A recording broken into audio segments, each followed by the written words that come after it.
안녕하십니까. 코로나19 통합 뉴스룸입니다. 올해 대학 수학능력 시험이 조금 전부터 시작됐습니다. 특히 올해는 문, 이과 통합으로 치러지는 첫 수능인데요.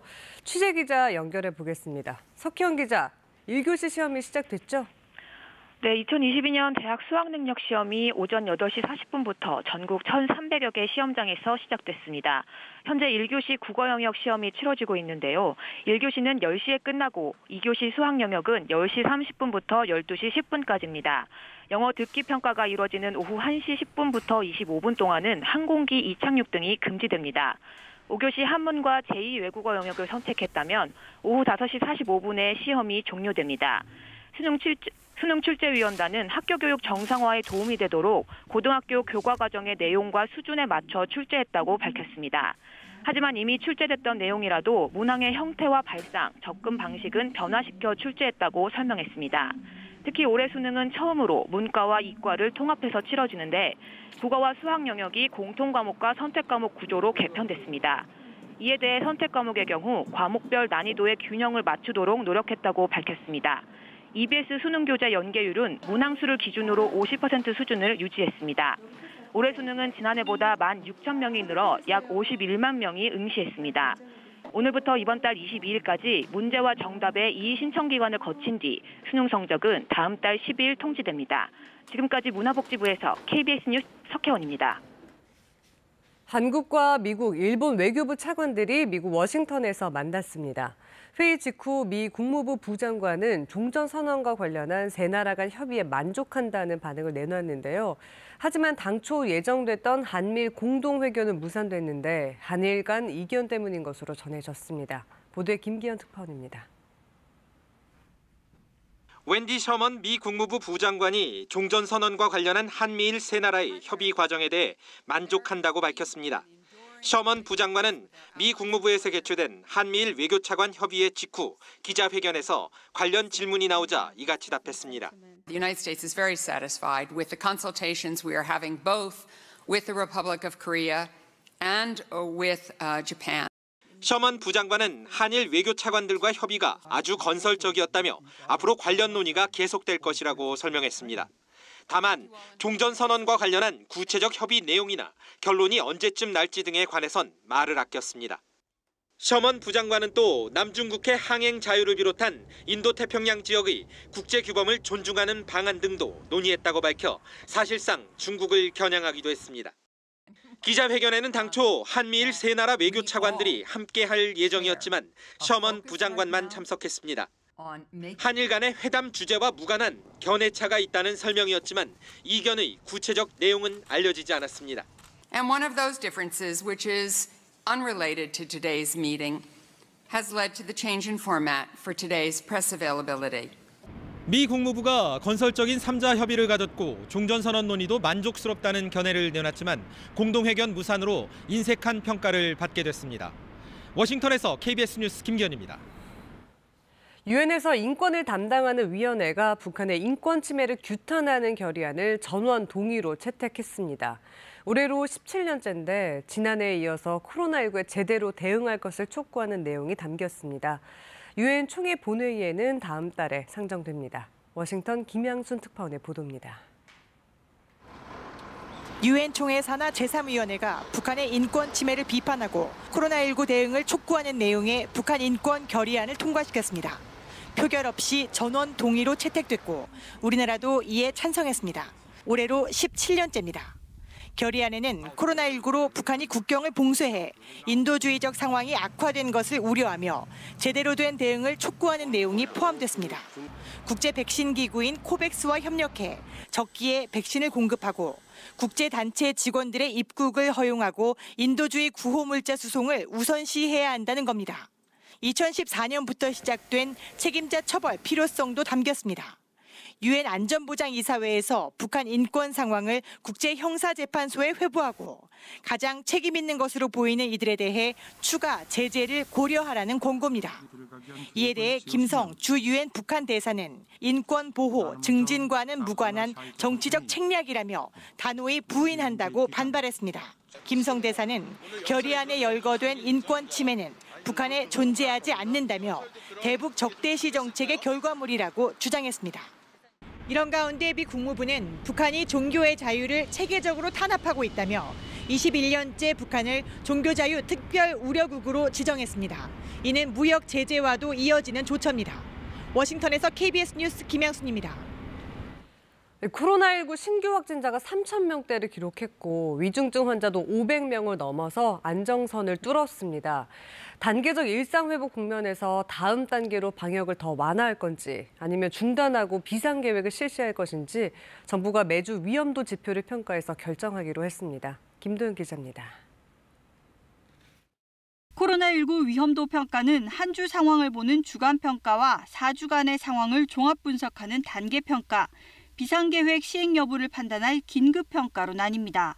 확진자 수 등 17개 지표가 활용되는데 방역당국은 그중 5개를 핵심 지표로 제시했습니다. 중환자 병상 가동률과 위중증 환자 수, 중환자 병상 대비 확진자 비율, 60살 이상 확진자 비율과 고령층 고위험군의 추가 접종률입니다. 전국 중환자 병상 가동률이 75%를 넘거나 위험도가 높게 나타나는 경우 긴급 평가가 실시됩니다. 비상계획을 작동을 시킬 건지에 대한 위험도 평가와 조치 계획에 대한 걸 검토하게 되고요. 위험도 평가는 매우 낮음부터 매우 높음까지 5단계로 구분됩니다. 지난주 위험도는 수도권은 중간, 비수도권은 매우 낮음으로 평가됐습니다. 중환자 병상이 빠르게 소진되고 있지만 전국적으로는 아직 여력이 있다는 판단입니다. 특정 지표 하나만으로 섣불리 비상계획 발동을 검토하지는 않는다고 정부는 강조했습니다. 핵심되는 그런 지표 등을 중심으로 평가를 하되 또 부처나 또 여러 위원들의 의견들을 반영해서 일상회복의 다음 단계로 더 완화할지 아니면 비상계획으로 방역을 더 강화할지 여부는 전문가 자문을 거쳐 최종적으로 정부가 결정하기로 했습니다. KBS 뉴스 김도영입니다. 중앙방역대책본부는 오늘 0시 기준 신규 확진자가 3,292명이라고 발표했습니다. 국내 코로나19 발병 이후 역대 최다 확진자 수입니다. 지역별 국내 발생을 보면 서울이 1,423명, 경기 965명, 인천 195명, 경남은 98명의 확진자가 나왔습니다. 사망자는 하루 새 29명 늘어 누적 3,187명이고 위중증 환자는 506명입니다. 백신 1차 접종은 인구의 82%, 접종 완료율은 78.5%입니다. 점차적으로 단계적 일상회복, 위드 코로나를 시행해온 유럽 국가들이 다시 방역 강화에 나서고 있습니다. 최근 4차 유행이라고 할 수 있을 정도로 코로나19 확산세가 거세기 때문인데요. 상당수 나라들은 백신 미접종자에 대한 제한을 강화하는 방향으로 조치를 바꾸고 있습니다. 베를린 김기수 특파원입니다. 독일의 현지 시간 16일 신규 확진자 수는 5만 2천여 명, 사상 최다 기록을 또다시 경신했습니다. 최근 일주일간 인구 10만 명당 확진자 수는 319.5명으로 열흘째 역대 최고 기록을 갈아치우고 있습니다. 메르켈 총리는 4차 유행이란 단어를 사용하는데 서슴지 않았습니다. Die gegenwärtige Pandemielage in Deutschland ist dramatisch, ich kann es nicht anders sagen. Die 4. Welle trifft unser Land mit voller Wucht. 이에 따라 독일 정부는 18살 이상 성인에 대한 추가 접종을 곧 권고할 예정입니다. 또 식당이나 주점, 축구 경기장 등에 백신 접종자나 완치자만 출입을 허용하는 전국적인 제한적 봉쇄 조치를 논의할 계획입니다. 프랑스도 코로나19 신규 확진자가 약 석 달 만에 2만 명을 넘기며 비상이 걸렸습니다. 프랑스는 다음 달부터 3차 접종을 마친 65살 이상에만 유효한 백신 접종 증명서를 발급하고 추가 접종 대상을 50살 이상으로 확대하기로 했습니다. 또 기업들의 재택근무를 다시 권고하는 방안도 논의되는 것으로 알려졌습니다. 최근 확진자가 급증하는 벨기에에서도 재택근무 확대 등 방역 강화 방안이 논의되고 있습니다. 현지 언론들은 전면적 재택근무와 마스크 착용 의무화 등이 시행될 가능성이 있다고 전합니다. 베를린에서 KBS 뉴스 김기수입니다. 경기도 버스업체 노사 협상이 타결되면서 수능 시험일인 오늘 버스가 정상 운행을 시작했습니다. 경기 지역 자동차 노동조합은 오늘 새벽 사측 대표와 2차 조정회의를 가진 끝에 합의서에 서명했다고 밝혔습니다. 다만 회의가 길어지면서 새벽 4시대에 첫 차가 출발하는 일부 지역은 버스 운행이 늦어졌습니다. 어젯밤 남양주에서 산불이 나 지금까지 진화 작업이 진행되고 있습니다. 경찰은 방화범으로 추정되는 남성을 붙잡아서 조사하고 있습니다. 밤사이 사건 사고 환우리 기자가 전해드립니다. 경기도 남양주시 아파트 뒤로 보이는 참마산. 두 곳에서 벌건 불길이 치솟고 있습니다. 불이 시작된 건 어제 오후 8시 반쯤. 어두워진 뒤 불이 번지면서 헬기 투입이 어려워 산림당국이 인력을 동원해 밤새 진화 작업을 이어갔습니다. 다행히 민가와는 수백 미터 떨어진 데다 바람이 불지 않아 인명피해는 지금까지 없습니다. 경찰은 불을 지른 것으로 보이는 28살 남성을 붙잡아 조사하고 있습니다. 내가 불질렀더라고 막 이렇게 하고 다녔다고 하는데 그래서 용의자를 경찰에 지금 인계한 상태입니다. 고속도로를 달리던 21인승 버스 앞부분이 완전히 찌그러졌습니다. 어제 오후 6시쯤 13명이 타고 있던 버스가 졸음쉼터 진입 부분에 있는 충격 흡수대를 들이받았습니다. 이 사고로 버스 운전자 66살 A씨와 승객 12명이 다쳐 근처 병원으로 이송됐습니다. 경찰은 졸음 운전을 했다는 운전자 진술을 토대로 정확한 사고 원인을 조사하고 있습니다. KBS 뉴스 한울입니다. 대장동 의혹을 수사 중인 검찰이 곽상도 전 의원의 집과 하나은행을 압수수색했습니다. 곽 전 의원 아들이 화천대유로부터 받은 50억 원의 성격을 규명하기 위한 겁니다. 경찰도 최윤길 전 성남시 의장의 집과 화천대유를 압수수색했습니다. 박진수 기자가 보도합니다. 서울중앙지검 대장동 의혹 전담수사팀이 곽상도 전 의원의 집을 압수수색했습니다. 김 전 필장과의 연결고리는 잡았나요? 검찰은 곽 전 의원이 대장동 사업 초기인 2015년 화천대유 대주주 김만배 씨의 부탁을 받고 화천대유가 참여한 컨소시엄이 무산되지 않도록 김정태 하나금융그룹 회장에게 영향력을 행사했다고 의심하고 있습니다. 그 대가로 곽 전 의원의 아들이 화천대유에 취업한 뒤 퇴직금 등 명목으로 50억 원을 받았다고 보고 있습니다.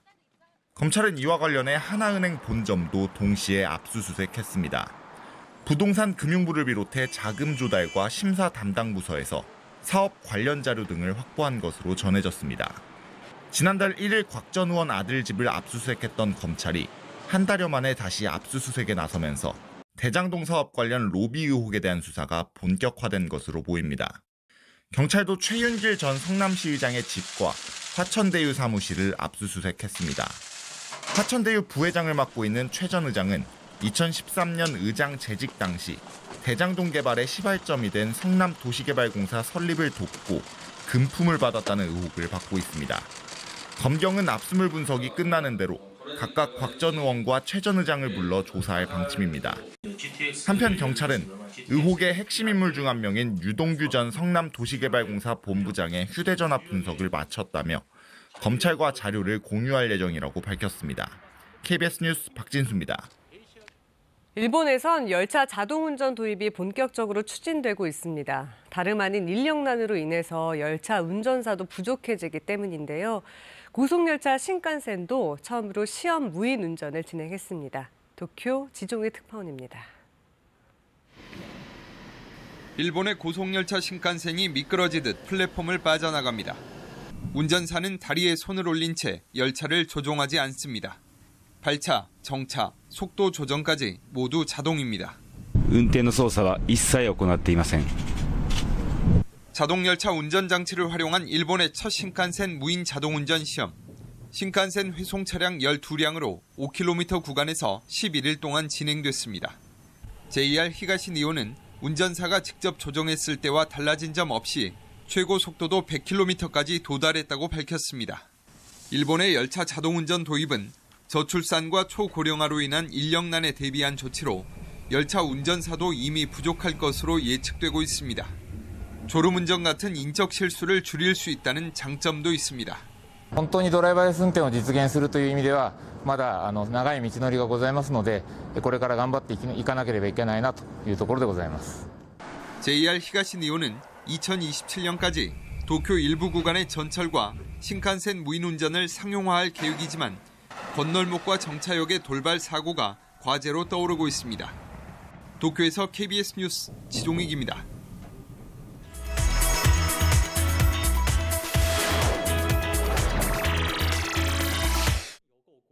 중국의 내일에서 최근 택배 상자에서 코로나 바이러스가 검출되는 사례가 잇따르자 방역 당국이 긴장하고 있습니다.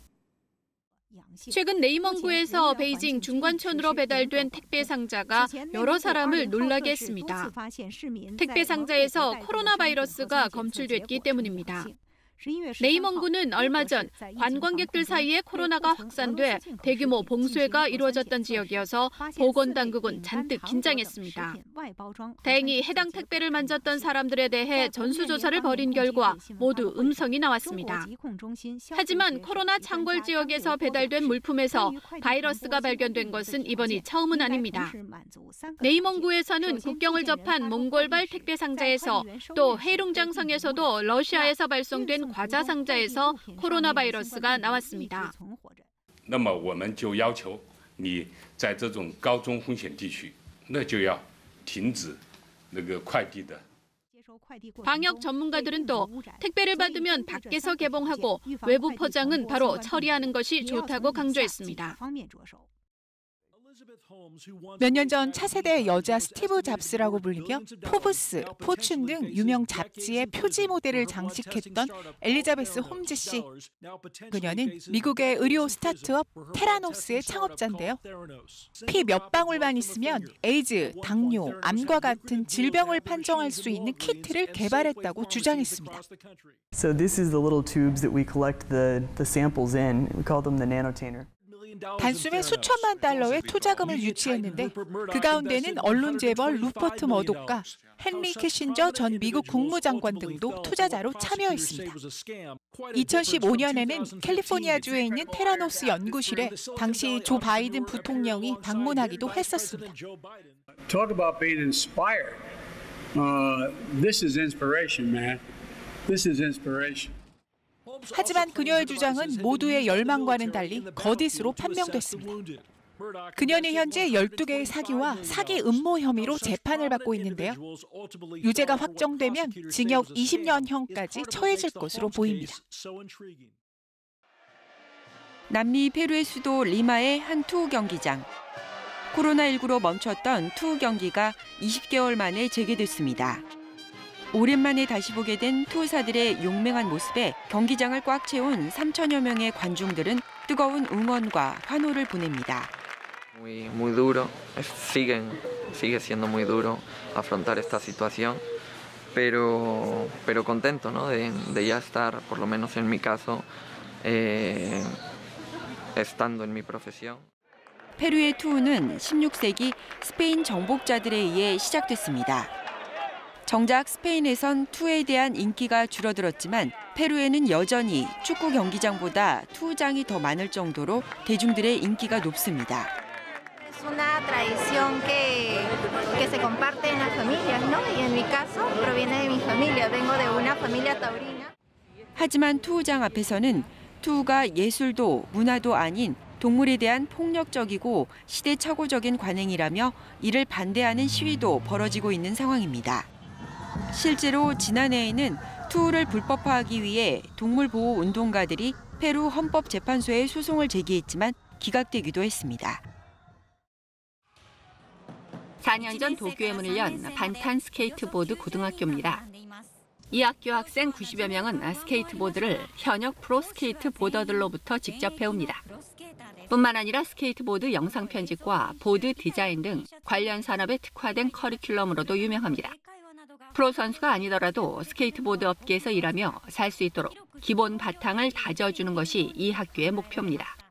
将来仕事にしたいと思ったら上手くなってプロの道もあるけれどもそれを支える周辺のクリエイティブな仕事これも一個の目指す目標になるんじゃないかな.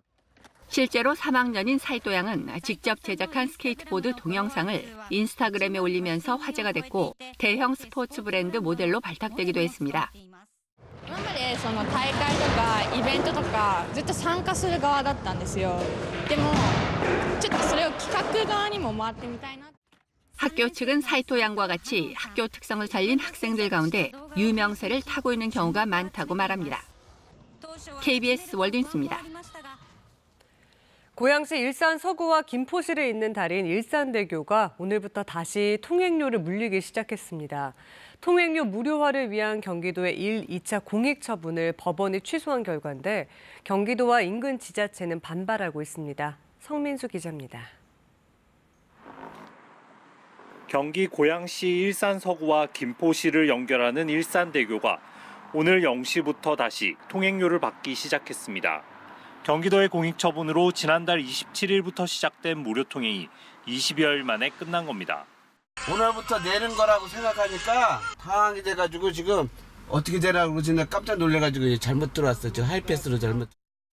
앞서 수원지방법원은 경기도가 일산대교 무료화를 위해 2차례에 걸쳐 내린 공익처분을 취소해달라는 일산대교 주식회사의 신청을 모두 받아들였습니다. 특히 2차 처분을 취소하면서 경기도가 공익처분을 할 수 있는지도 본안소송에서 쟁점이 될 수 있다고 밝히면서 경기도는 소송에 승소하지 않고는 무료화를 강제할 방법이 사실상 사라졌습니다. 이에 경기도와 고양시, 김포시, 파주시는 일산대교 주식회사의 무료 통행을 계속하게 해달라며 협상에 응할 것을 촉구했습니다. 통행료 수입을 보전할 보상금 60억 원을 먼저 지급할 테니 본안소송 판결 전까진 무료 통행을 이어가자는 겁니다. 이양규 경기도 행정부지사와 고양시, 김포시, 파주시장은 일산대교 주식회사를 찾아 이러한 요청서를 전달했습니다. 무엇보다도 시민들이 가장 혼란스러워하고 있습니다. 무조건 무료화를 요구하는 것이 아니라 수익에 대한 적정한 보상을 하겠다라고 하는 것을 정확하게 전달을 한 것이고요. 시민들이 낼 돈 60억을 선지급하겠다라고 해서 가급적이면 이것이 정당하게 받아들여져서 일산대교의 이번 통행료 징수는 경기도의 공익처분에 대한 본안소송 1심 판결 전까지 유지되며 1심 판결은 내년 초에 나올 것으로 예상됩니다. KBS 뉴스 성민수입니다. 단계적 일상 회복으로 목욕탕이나 헬스장 등에 가려면 방역 패스, 즉 백신 접종 증명서나 코로나19 음성 확인서를 반드시 보여줘야 합니다. 업소들은 취지는 이해하면서도 영업은 더 힘들어졌다고 하소연합니다. 그 이유를 오정현 기자가 알아봤습니다. 백신 접종을 완료했다지만 증명서는 없다는 손님. 백신 정보 볼 때만 쓰면 되는 거니까 쉬운 걸 6짜리. 입구는 혼란해지고 결국 목욕탕 주인이 일일이 접종 증명 앱을 깔아줍니다. 방역 패스가 도입된 뒤 매시간 치르는 곤욕입니다. 손님의 불만과 화를 견디는 것도 업주 몫입니다. 막 성질 내는 거야. 왜 이런 걸 하냐고. 나 이거 그만둘 뻔했어요. 진짜. 자존심이 너무 상해가지고. 노래방 주인은 거리두기로 영업시간을 제한할 때보다 장사가 더 힘들다고 토로합니다. 여럿이 함께 왔다 백신을 안 맞은 한 명 때문에 발길을 돌리는 경우가 많아서입니다. 거의 한 반절은 돌려보는 데는 4명이 오면 한 명이 백신을 안 맞았다. 그럼 같이 나가는 거예요. 이용권 환불과 연장을 생각해 다른 업소보다 방역 패스 시행을 일주일 더 미뤄준 헬스장. 따로 정리한 장부엔 환불 회원 명단이 빼곡히 적혔습니다. 어제 오늘 해서 약 한 20분 가까이 하셨고 환불 문의 연장을 해드릴 테니 좀 다니시는 게 어떻겠냐. 나는 백신 주사 안 맞을 건데. 방역 패스를 위반하면 고객에게 10만 원, 업주에겐 위반 횟수에 따라 최고 300만 원의 과태료가 부과되고 경우에 따라선 운영 중단 행정처분도 내려질 수 있습니다.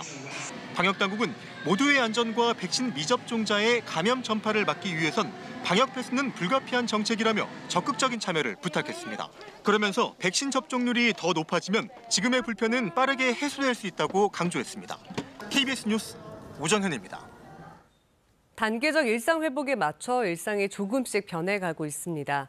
대학에선 2년 만에 방역 지침을 따르며 진행하는 대면 축제가 열렸는데요. 대학생이 되고도 학교에 갈 수도 또 동문을 만나는 것도 쉽지 않았던 학생들은 이제서야 캠퍼스의 낭만을 즐길 수 있게 됐다며 반가워하고 있습니다. 김초롱 기자가 전해드립니다. 캠퍼스를 곱게 물들였던 낙엽이 하나둘 떨어져 내리고 파란색 천막이 점점이 자리했습니다. 천막마다 줄이 길게 늘어섰습니다. 힘껏 다트를 날려보지만 30개 넘는 풍선을 요리조리 비껴가기만 하고 인내와 끈기로 마침내 성공. 길거리 축구장 앞에도 학생들이 모여들었습니다. 코끼리 코를 몇 바퀴 돌고 어질어질한 상태에서 슛. 골인입니다. 코로나 시대 색다른 행사도 등장했습니다. 심리검사에서 나온 감정 상태대로 빨강, 파랑, 노랑 물감 백신을 만들어 나눠줍니다. 방역을 잘 지키면서 축제를 진행하는 것 같아 안심이 되고 일단 사람이 많은 게 확실히 더 좋은 것 같아요. 추우나 더우나 벌써 몇 년째 방역의 최일선에서 땀을 흘리는 의료진들에게 감사의 마음 한 줄을 전하기도 합니다. 학우분들 의료진 감사 편지 작성하고 가세요. 음악 동아리는 2년 만에 다시 무대에 올랐습니다. 아낌없는 환호가 이어집니다. 특히 신입생 MT, 오리엔테이션, 대학 축제, 전부 다 전설송역이나 다름없었던 대학 1, 2학년생들. 이제서야 대학에 왔구나라고 실감합니다. 친구들도 많이 못 보고 너무 심심했는데 이렇게 사람들도 많이 볼 수 있고 하니까 저도 무슨 기운이 생기고. 방역 지침을 준수하며 다시 일상으로 돌아온 대학 축제. 앞으로는 더 가까이에서 더 자주 즐길 수 있었으면 좋겠다는 게 학생들의 바람입니다. KBS 뉴스 김초롱입니다. 이제 수능 1교시 국어시험이 끝나가고 있습니다. 올해 다행히 입시 추위는 없는데요. 서울의 경우 아침 기온이 8.1도로 평년보다 6도 정도 높았고 낮 기온도 15도로 평년 이맘때보다 5도 높아 온화한 날씨를 보이겠습니다. 오늘은 낮까지 수도권과 강원 영서, 충청 북부 지역에 비가 조금 오는 곳이 있겠습니다. 동해안과 경북 북동 산지에 건조주의보가 내려진 가운데 오늘과 내일 강원 산지에는 순간적으로 초속 25m가 넘는 강풍이 몰아치겠습니다. 작은 불씨가 큰 불로 이어질 수 있어 산불 조심하셔야겠습니다. 오늘 중부지방은 흐리고 곳곳에 빗방울이 떨어지다가 오후에 그치겠습니다. 남부지방은 대체로 맑겠습니다. 낮 기온은 서울이 15도, 청주, 대전, 전주, 광주가 17도, 강릉과 울산이 19도로 어제보다도 2도에서 5도 높겠습니다. 바다 물결은 모든 해상에서 0.5에서 2.5m를 일겠습니다. 다가오는 일요일과 절기 소설인 월요일에 전국에 비나 눈 예보가 들어있는데요. 이번 비나 눈이 오고 나면 찬바람이 불어들면서 영하의 추위가 찾아오겠습니다. 날씨 전해드렸습니다. 코로나19 통합 뉴스를 마칩니다. 고맙습니다.